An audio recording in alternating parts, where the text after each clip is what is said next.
Y ahora entramos a abordar los temas de la actualidad y los pasamos por el tamiz de la opinión con nuestros picoteros en esta jornada fría de martes 17 de enero, aunque les recordamos, tal y como hemos hecho en nuestro informativo, que van a seguir bajando las temperaturas. Mañana las mínimas caerán hasta los 3 grados, pero pasado mañana hasta 1 grado positivo, o sea que por la noche va a hacer bastante frío. Vamos a saludar a quienes nos van a acompañar, no sé si quedándose de hielo o no, por las temperaturas ante los temas que vamos a proponer en esta mesa de opinión. Hoy están con nosotros Juan Viera. ¿Cómo está? Buenas noches, bienvenido. ¿Qué hay? Hola, buenas noches. ¿Qué tal?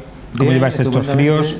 Un aire muy desagradable, frío y nada, y bueno, y ahí estamos, una semana muy movidita con cuestiones como ya conocéis, relativas a vivienda, ingreso mínimo vital, un acto que tuvimos el viernes, en fin, ahí peleando.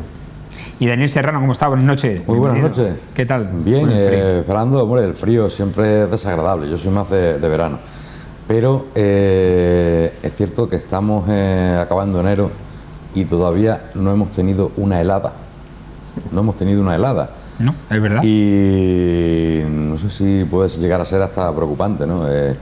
Siempre es verdad que el frío es desagradable, que decimos, pues ya está el frío aquí, pero es que se está acabando el invierno y no hemos tenido una helada. Y ahora la mínima que, digamos, anuncian es de 1 grado, que vamos a llegar a 1 grado dentro de unos días. Canta un poquillo, ¿no? Bueno, ya no hay tantas matanzas, ¿no?, como antes, que se necesitaba del frío para curar la chacina. Las hay, las hay. Sí, las hay y se necesita. Yo ahora he cogido, cuando he ido a hacer acopio al pueblo de las patateras, y es verdad que se nota cuando caen esas heladas y tal, que está más curada, te la traes más hecha, te traes la chacina más hecha, más consistente, ¿no? Y ahora es verdad que siempre cuando me decía mi tía, dice, bueno, pues tienes que colgarlo todavía un par de semanas más o 3. Todavía no están como tienen que estar, ¿no? Pero igual de buenas. De mi pueblo, la matanza que se hace ahí en la familia es espectacular, y voy a traer unas pataterillas aquí para que eso te iba a decir, se predica con el ejemplo, no con... Si no, también hacemos otra cosa. Como no pueden probar a los televidentes y es contar, pues yo os lo cuento también. No, pero para dar fe nosotros, ¿verdad?, es mejor tener aquí la prueba fehaciente de que está bien curada la chacina. Me comprometo para la próxima a traer una patatera para que la pruebe. Esa patatera, efectivamente, riquísima.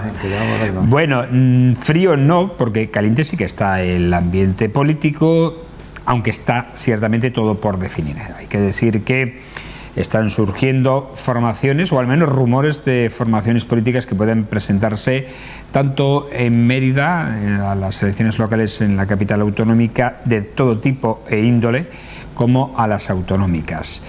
A ver, que haya controlado por ahí fuera, digamos, del sistema normativo, que son los partidos que tienen representación política en la actualidad. Por ejemplo, no sabemos todavía si Pedro Acedo al final o no presentará candidatura por su partido o por otro partido a la alcaldía de Mérida.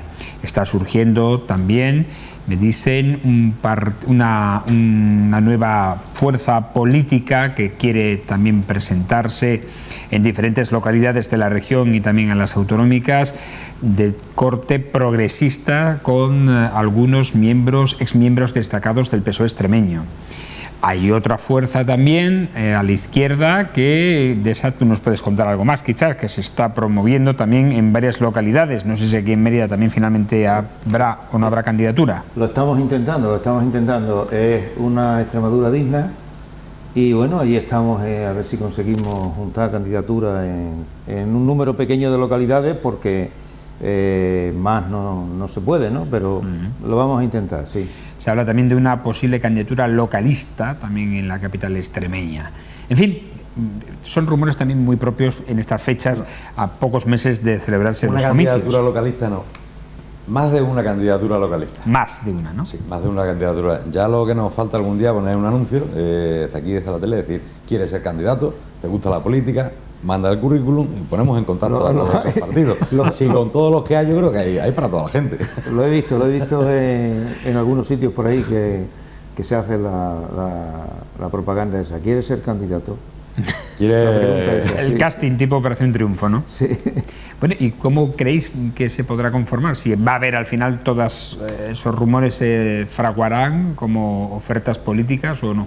Eso beneficia cuando hay un revuelo general en cuanto a un cabreo en distintas áreas, beneficia al que gobierna, siempre. Tradicionalmente, cuando ha habido ese tipo de revuelo, el voto se ha dividido, se ha fraccionado, pero el que gobierna tiene una gran parte consolidada, ¿no?, de opciones. Y al fin y al cabo beneficia, está claro, aquí en Mérida, por ejemplo, a quien va a beneficiar íntegramente es Osuna. Y a nivel autonómico, al que va a beneficiar, no beneficiar, sino beneficiar en el aspecto de que va a poder mantener su ratio de voto, en este caso es Vara. Que hay partidos, aquí en la derecha, por ejemplo, Vox, pues no sabemos nada absolutamente, y el PP, bueno, ¿qué PP de Mérida?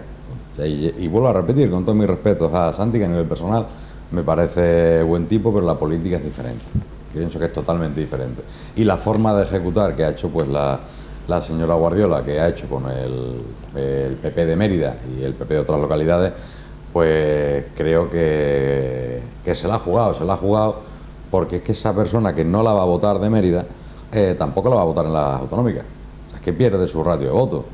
Y se está jugando mucho, porque estamos hablando de una posibilidad que tiene ahora mismo el PP de Extremadura de poder tocar pelos, o sea, llegar a recuperar ese gobierno, y si no llega a recuperar ese gobierno y tiene un resultado malo, creo que desde el minuto cero va a haber fila india para pedir su dimisión.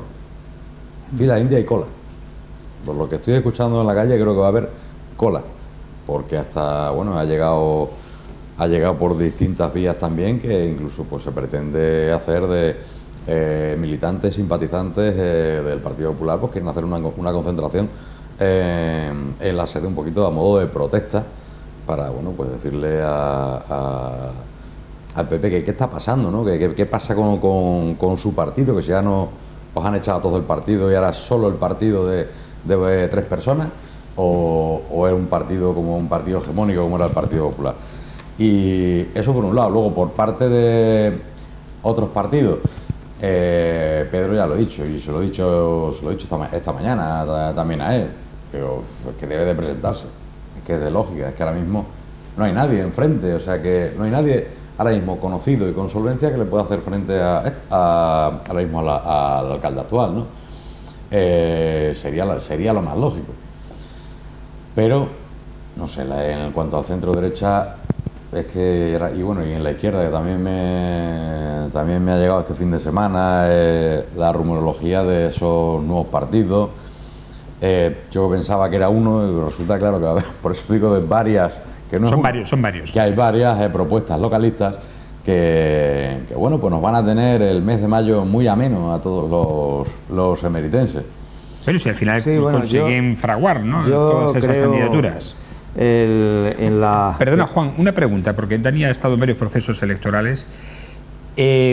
¿Aproximadamente qué porcentaje de voto, al hilo de lo que has dicho sobre Guardiola y Mérida y tal, qué porcentaje de votos retiene el PP regional del voto local? Es decir, ¿coinciden en qué porcentaje? Mérida que voten a las dos candidaturas en las locales y en las regionales. Mérida es muy peculiar, porque en la época de Carlos Floriano, cuando Carlos Floriano se presentó de candidato a la Asamblea, el PP local era aproximadamente un 30% de diferencia casi, o sea, una diferencia ¿Tanto? Brutal. En elecciones anteriores ha sido más igualitario, pero sí es verdad que ha conseguido más el voto local que el autonómico.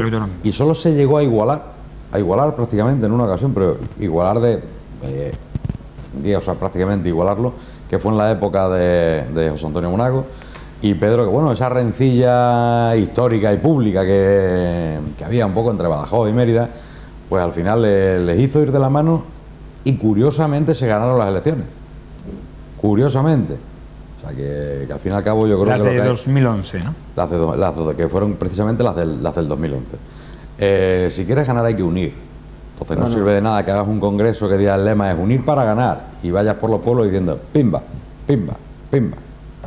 Entonces, eso es un poco la hipocresía. Al final ya estamos en el siglo XXI, esas cosas nos gustan. Por ejemplo, el caso de Villafranca pues, es muy peculiar, ¿no? Desde mi punto de vista, asombroso, ¿no? Son muchísimos casos y a mí, pues, fíjate que ya decidí dejar la política del todo, hasta los amigos, pese a que mucha gente me dice, pues tú vas a ser candidato. No voy a ser candidato de absolutamente nada. Lo digo aquí, lo digo delante, detrás, durante y después. Fue una etapa muy bonita de mi vida, con sus más y menos, pero ya pasó. Pero es verdad que me llama un montón de gente. Pero un montón. Daniel, ¿qué pasa? Daniel, ¿qué pasa? Fíjate lo que ha pasado, fíjate lo que ha pasado. Y no dejo de sorprenderme. Cuando lo que hay que ir es a sumar para, en una oportunidad única como tiene ahora el centro derecha, ir a sumar. Vete a captar el nicho de los que más están sonando. En este caso de Vox, Ciudadanos no, porque ya Ciudadanos ya pasó palabra. Pero ir a por eso. Y luego hay otra parte que ahora a nivel local no creo que funcione en exceso, pero sí funcionará y dará mucho que hablar de todos estos partidos que salgan con ámbito regional, que sí que dará que hablar en unas nacionales, son los partidos regionalistas. Lo de Teruel ha sido un antes y un después. Lo de Teruel existe, ha sido un antes y un después para Teruel. Un antes y un después. Tienen trenes, tienen de todo, con un solo diputado, que antes no tenían. Y Extremadura, ahora mismo, lo que tiene esa indignidad, como decía, por una Mérida digna o una Extremadura digna. Esa dignidad que quiere, ese reconocimiento, esa fuerza que necesita el extremeño, de verdad, que tengamos lo mismo, que si pagamos los mismos impuestos que alguien de Cataluña o que alguien del País Vasco, ¿por qué nuestro dinero vale menos? ¿Por qué tenemos que tener aquí para ir de una población a otra hay que dar una vuelta de 76 kilómetros? ¿Por qué? Ese por qué. Pero el problema no es ni de los catalanes ni de los vascos, es del Estado, ¿no? El problema es del Estado. No, el problema de los extremeños. Bueno, y de los extremeños que no reaccionan ante eso. Los representantes de los grandes partidos, ¿no? Del PP, de Vox incluso, fíjate lo que digo, de Vox, de que son nuevos, del PP, de Ciudadanos y del PSOE, la subordinación dicen, política a Madrid ha sido siempre. Sí, guana en Madrid, y aquí seguimos pues heredando lo que heredamos. Yo lo que quería comentar es que efectivamente en las poblaciones rurales, en los municipios más pequeños, los partidos localistas pueden tener cierto peso, cierta influencia y sacar ciertos resultados, ¿no? Pero en capitales grandes como Badajoz, Mérida, Plasencia, es más difícil porque el porcentaje de votos necesario, el 3%, es difícil porque son más votos y lógicamente los partidos, yo pensaba, los partidos grandes tienen pasaba una influencia en los pueblos pequeños, pero me estoy acordando del caso, a razón de lo que decía Fran antes, de la diferencia de votos del caso de Don Benito con Mariano Gallego. Mariano Gallego en Don Benito, en paz descanse el hombre, arrasaba. Y sin embargo en las autonómicas, mismo día, solo distintas urnas, arrasaba el PSOE. Y Don Benito, bueno, ya es una ciudad, ¿no? Un poquito esto que era el que no es, digamos, esta diferencia de votos que hubiera podido haber en Mérida, tal. Es que en Don Benito, San Mariano Gallego, era arrasar. Y el mismo día, mismas elecciones, pero de distintas urnas, el PSOE a nivel autonómico, la diferencia era brutal, no era de un 30 en Mérida, era brutal la diferencia que había. En las elecciones locales sí tienen más peso los partidos localistas, ¿no? El candidato. En el mundo rural, ¿no? Que en las capitales grandes, como decía antes, lógicamente son los grandes partidos los que tienen, digamos, los que se llevan el asunto, ¿no? Los otros, pues es difícil que alcancen el 3%. Y en las autonómicas, pues exactamente lo mismo que en las grandes localidades. Son los partidos más grandes, el PP, PSOE, los que tienen posibilidades de ganar las elecciones y ganar a diputados, ¿no? Los partidos pequeños, creados de carácter local y tal, pues es más difícil, ¿no? Precisamente por eso, por el porcentaje de votos mínimos que se necesita para poder entrar en las asambleas, en las instituciones. El ¿no? mayor enemigo que creo de estos nuevos partidos que tiene es o llevas un candidato muy conocido o tu enemigo no es precisamente el que gobierna, sino el PUF. Yeah. Mi abuela decía, mi madre en paz descanse, decía, más vale lo malo conocido que lo bueno por conocer. Claro, dice, voy a poner una parodia aquí en Mérida. No, es que no me gusta lo que está haciendo Antonio Rodríguez Osuna. Y dice, venga, ¿quién lo hace mejor? Pues no lo sé. Creo que se va a presentar este. Y dice, uff. O el otro dice, ¿y ese quién es? Y al final, Antonio tuvo una ventaja, y lo he dicho muchas veces, y es así, en un momento en el que muy débil internamente, donde él se lanzó a tirar para adelante, coincidió que no tenía nadie fuerte conocido de frente. No tenía nadie conocido enfrente. Sí, el más conocido que había era él. La resistencia, ¿no? Pasa lo mismo que ahora en estos momentos, ¿no? Políticamente hablando, claro. Claro. Políticamente hablando. Es así. Por eso es lo que dije de Pedro. ¿Por qué? Que era mejor, peor a uno, pero ha sido, o lo que pasó con Antonio Vélez, para decirlo. Y dentro de lo mismo decía, no, Antonio, cuando Antonio ya daban por amortizado, Antonio decidió otra vez presentarse y sacó 2 concejales. El primer concejal es el más caro que hay, que son 2.000 votos. Aquí en Mérida. Los 2 primeros concejales son los más caros de sacar. Y sacó 2 concejales. Entonces, no hay que desestimar y hay que ver que muchas veces más vale lo malo conocido que lo bueno por conocer. Y los conocidos, entre los más conocidos está el juego, los que han estado. Bueno, y después influyen mucho los medios de comunicación, la capacidad para llegar para disponer de medios de comunicación, el dinero para la propaganda, etcétera, etcétera. Eso es un factor clave, ¿no? Tal y como está el sistema actualmente. Curioso, déjame, por ejemplo, estoy viendo los resultados, comparando los resultados en 2019 de las elecciones de mayo en Mérida, ciudad, en locales y autonómicas, voto solamente escrutado de Mérida. El PSOE en las municipales sacó, Antonio Rodríguez Osuna sacó 600 votos más que Guillermo Fernández Vara. Pilar Nogales sacó 494 votos más que Monago. Sin embargo, los partidos, digamos, no mayoritarios, Unidas por Mérida, sacó casi 500 votos menos que Unidas por Extremadura. Y Vox sacó 237 votos menos que en las autonómicas. Curioso. Los partidos mayoritarios sacan más, los minoritarios sacan menos. Se castiga a los candidatos. O sea, realmente ya no es solamente Extremadura, no es tan Madrid. Aquí nos conocemos todos, prácticamente. O sea, es que sales de un sitio a otro, al fin y al cabo, es muy... Por eso comentaba yo que los partidos... Somos muy la que se avecina. Localistas tienen aquí más podemos hacer propaganda de una serie, ¿no? En el mundo Somos rural, muy la que se avecina en cuanto a de unas poblaciones y otras, ¿sabes? Sí tenemos esa cierta cercanía y siempre conocemos a alguien de otro pueblo, de otro sitio, y nos conocemos básicamente en la gran parte. Y es verdad que el ser humano ya no son los años 20, ni los años 30, ni la posguerra. Ahora se castiga. Ahora se castiga y bien. Y dice, oye, si no cuentas conmigo para esto, ¿sabes? No cuentas con mi opinión para esto, bueno, no me la preguntes para lo otro. Yo creo que ese asunto ha sido siempre, ¿no? En la medida en que los líderes o los candidatos o los partidos políticos han enlazado, han conectado con el pueblo, con la gente, esa gente ha tirado para arriba y ha salido a la palestra políticamente hablando, ¿no? Y en el momento que se ha producido una desconexión han caído en picado, ¿no? Que eso ha pasado aquí en Extremadura y eso ha pasado a nivel nacional. Por eso insisto en que en el mundo local es más fácil que los partidos pequeños obtengan resultados. De hecho, raro es que en algunos pueblos no haya concejales de partidos pequeños que en las grandes ciudades o a nivel autonómico, ¿no? Si son conocidos.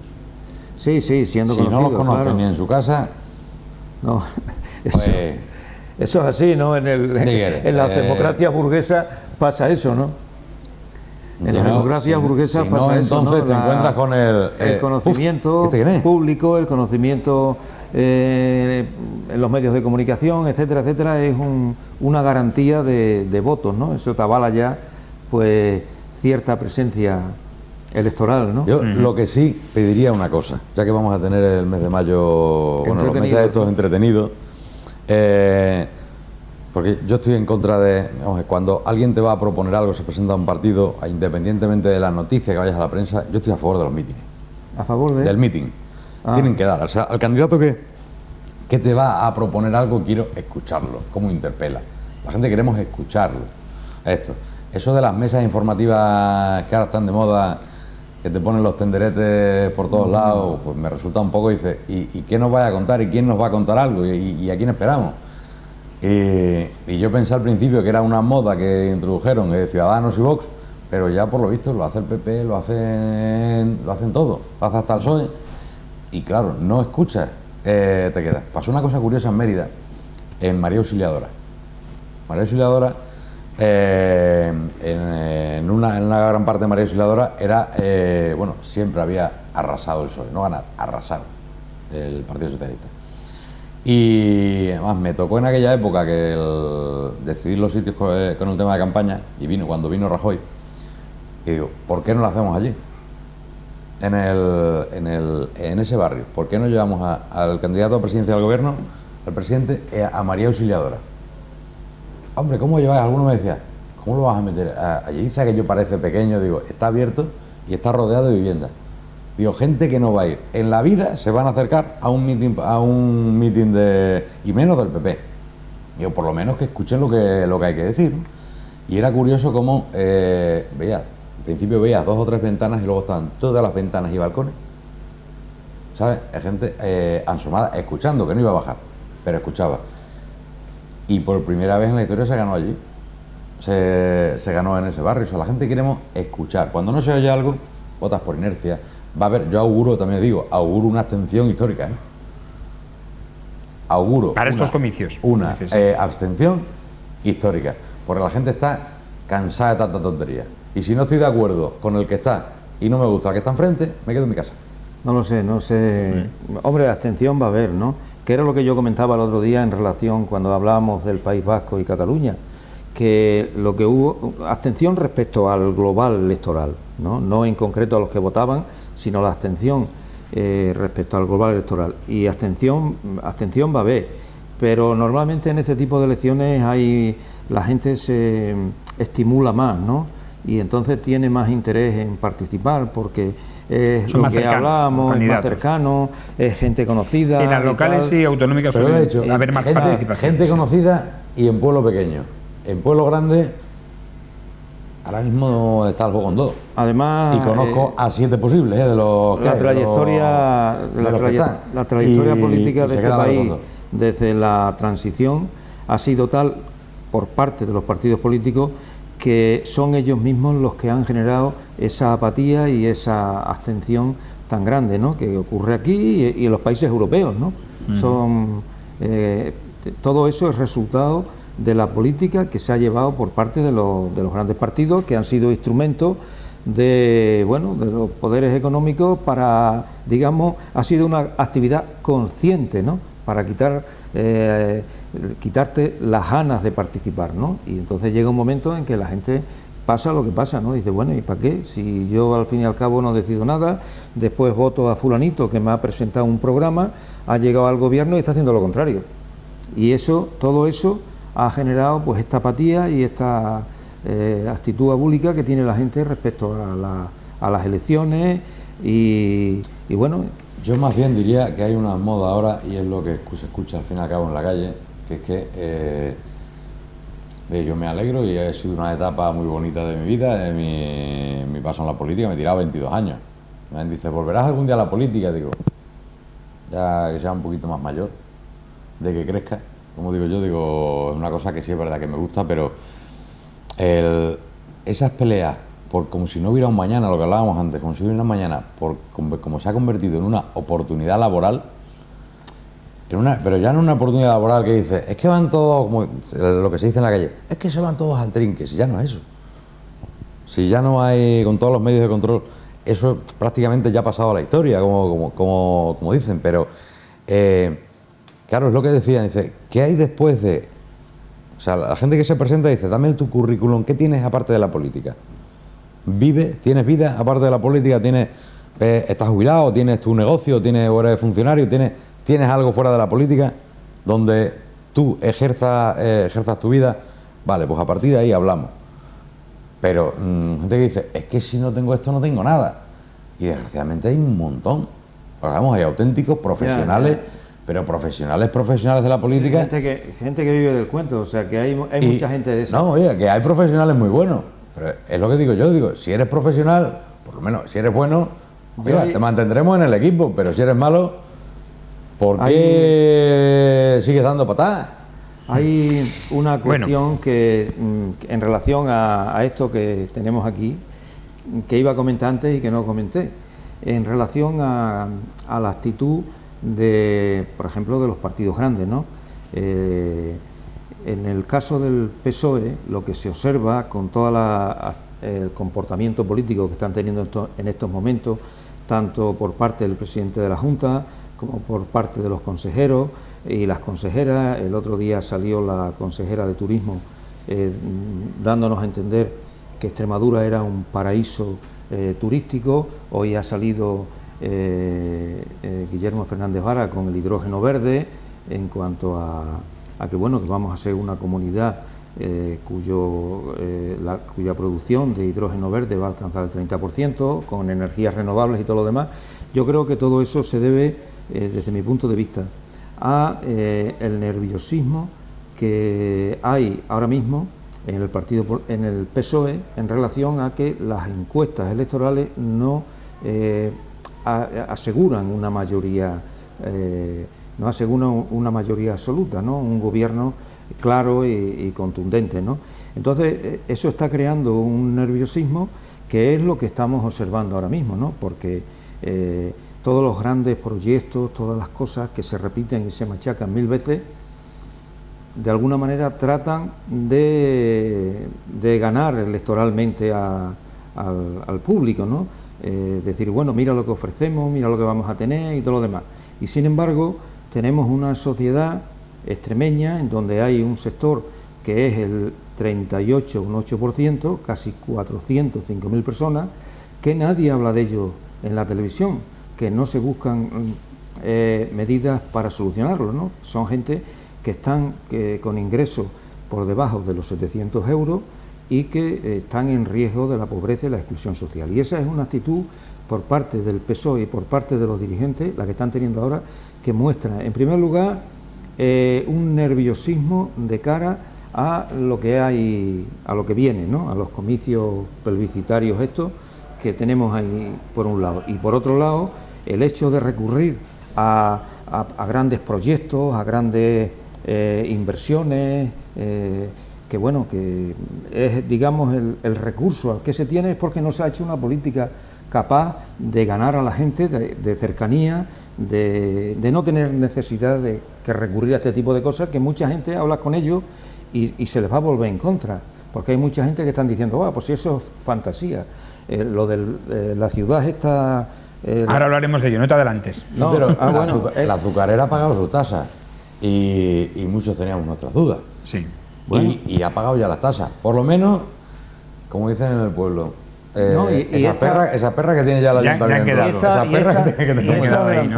Parece ser que ha adelantado los 16 millones de euros que le piden de aval, ¿no? Porque según la ley esa eran 10 millones, pero ellos han adelantado 16 millones. Si yo eso no pongo en duda de que se vaya a hacer, pero parece, no sé, es una cuestión demasiado idílica la que nos están ofreciendo, ¿no? Bueno, ahora hablaremos de ello. Antes tenemos que pararnos en Proserpina porque la Asociación Vecinal de Proserpina pide colaboración para acabar con las escombreras ilegales que se están dando en varias zonas de esta barriada emeritense, concretamente en la finca Los Pinos y en las zonas, digamos, más escondidas de la Punta del Águila. Desde restos de obra a restos de podas se están dando en ciertos puntos de la barriada de Proserpina.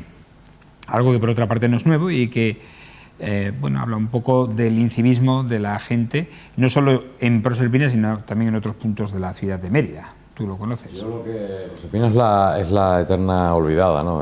Todo, quieras o no, es una barriada que se ha convertido en una parte muy residencial de lo que era antes en la parte de Mérida de verano. Ahora es un barrio muy residencial, digo muy residencial porque ya el vecino de Proserpina no va a pasar las vacaciones, el vecino de Proserpina vive en Proserpina, ¿sabes? Que no es como antaño, ya se vive en Proserpina. Y bueno, pese a eso, subida de impuestos, no tienen todavía la infraestructura ni la vigilancia que deberían de tener, porque esto no se debería permitir. Hay otro sitio también, detrás antes de Plantonal de Vera, entre Plantonal de Vera y Los Salesianos, también, que está idem de lo mismo también. No se ha llegado a terminar de urbanizar esa zona y hay un montón de, ya no escombreras, vertederos. Y ahora, sin embargo, que tenemos caminos que se los ha llevado el agua,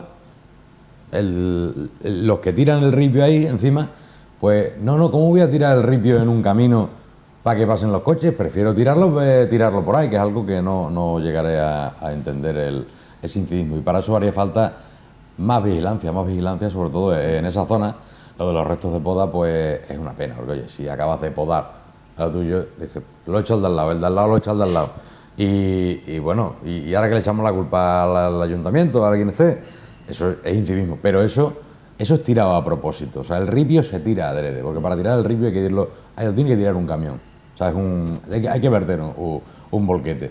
Y eso no solo me parece un incivismo y una ilegalidad brutal, sino que debería ser duro con las multas o indicar determinados puntos para vertida de ripio a beneficio social. Desgraciadamente, cuando ha pasado el Efrén, hay caminos que se los han llevado. O sea, y además, en concreto de término de Mérida, donde yo tengo el campo, hay caminos que se los ha llevado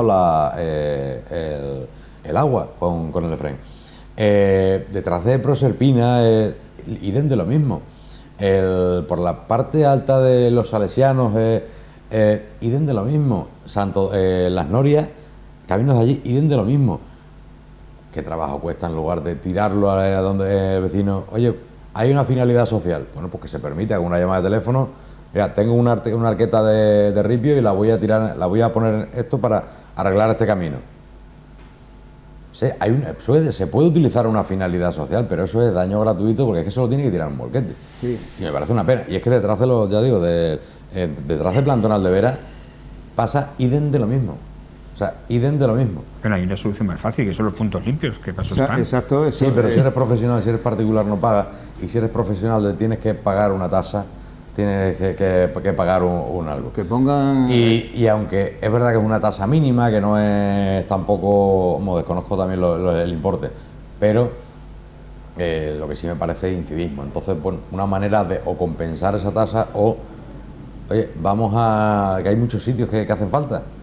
Ya digo, nosotros llevamos, igual que lo del Efrén al lado, con un socavón enorme en el camino que se ha llevado el agua, y he llamado a gente que trabaja en obras, con el tema del ripio, y dice, sí, hombre, si eso está prohibidísimo. Digo, pues que alguien me explica, a ver si alguien me localiza que ha tirado eso ahí en Proserpina y el resto que lo echa ahí en esos caminos rotos. O en la carretera de la autovía, fíjate si caben camiones de ripio en el socavón de la carretera de Cáceres-Badajoz.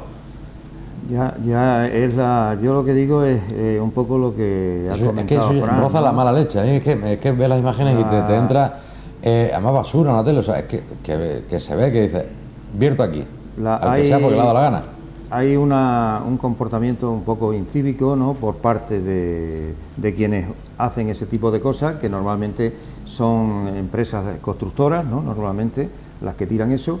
Pero también es preciso... empresas de reforma, más bien, sí.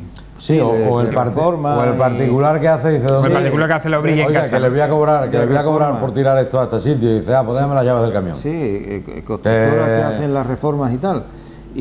Pero también puntos limpios y plantas de reciclaje, ¿no? Porque probablemente... Y más gestión, o sea, más vigilancia por parte del Seprona o por parte de la guardería medioambiental, ¿no? El constructor no se suele arriesgar tanto a esto, pero si el particular que contrata, oye, el contenedor y venga que lo voy a llevar a algún lado, claro, hay que pagarlo. Ese problema existe en muchas localidades, ¿eh? En muchas localidades sales al campo y en algunos lugares ves el montón de ripio y no solamente escombros de restos de obras, sino otro tipo elementos de las casas, ¿no? desechos de las casas, y en otros casos también encuentras animales muertos, productos tóxicos, etcétera, etcétera, ¿no?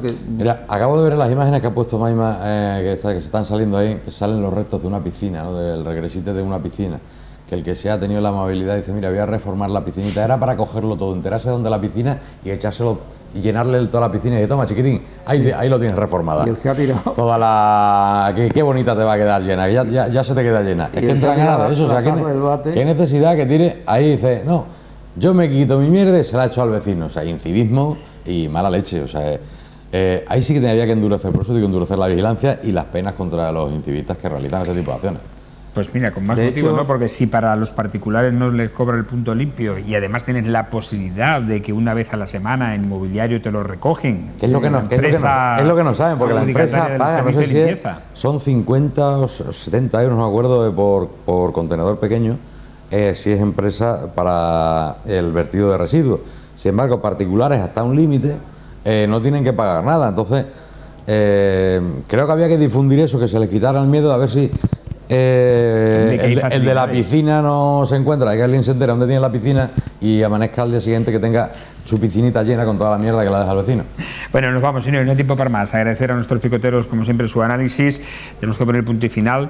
Hoy nos hemos entretenido hablando de las elecciones. Es que es un tema realmente apasionante y entretenido el que vamos a tener durante estos primeros meses. Dani, que pases una buena semana. Igualmente, lo mismo digo, que paséis una feliz semana y prometo para la próxima picota traeros la patatera. Ay, eso es importante. Y Juan Viera, gracias, que pases también una feliz semana. Hasta la próxima semana. Bueno, señores, a ustedes agradecerles como siempre su atención, instándoles a que nos sigan. Recuerden en nuestras redes sociales de Televisión Extremeña y en nuestra página web en televisiónextremeña.com. La cita de nuevo será mañana aquí en la TDT y en esos medios digitales en torno a las 10 menos 25 de la noche, con el primer tramo informativo, después de análisis aquí, después de entrevista y después de análisis aquí en La Picota. Hasta entonces, buenas noches y sean felices.